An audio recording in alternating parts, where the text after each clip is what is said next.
եմ անդրադառնալ, քանի որ դրանից հետո չեք խոսել Գյումրիի ընտրություններին, այն ինչ տեղ ունեցավ Գյումրիում այդ տարբերակով իշխանափոխության ստանձնումը հայրաքաղաքի, հնարավոր է օրինակ այդ նույն մոդելը, նույն ձեր մոդել լինի օրինակ ընտրությունների ժամանակ դուք բացառեցիք, հիմա խնդրում եմ Գյումրիի ընտրություններին պարզապես անդրադառնալ։ Իհարկե հնարավոր է, Գյումրիի ընտրությունները առաջին ցույց տվեց, որ հնարավոր է ընտրություններով Ձեր թեզի ապացույցներ, որովհետև մարդիկ այն գլխից գիտեք, բան էր, տարօրինակ էր ինձ համար։ Ընտրություններով հնարավոր չի Նիկոլ Փաշինյանին հաղթել։ Նիկոլ Փաշինյանը Սասունցի Դավիթն է, չի։ Չի կարելի այդ կարգի խոսել, ընդհանրապես ամոթ էլ է դրա մասին խոսալ։ Հիմա Գյումրիում այո դա եղավ։ Եվ հնարավոր է այս մոդելը լինի նաև ուրիշ տեղ։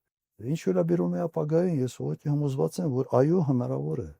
Հնարավոր է նույն մոդելը ունենալ հավապետական ընտրությունների ժամանակ։ Այսօր կա դեռ Նիկոլ Փաշինյան, կա քաղաքացիական պայմանագիր կուսակցություն, որը 18 թվականին իրականում իշխանությանը եկել ասես փայլուն ապագայով, բայց իշխանությունից զրկվելու են խայտառակ անցյալով։ Այստեղ ես էլի կասկած չունեմ։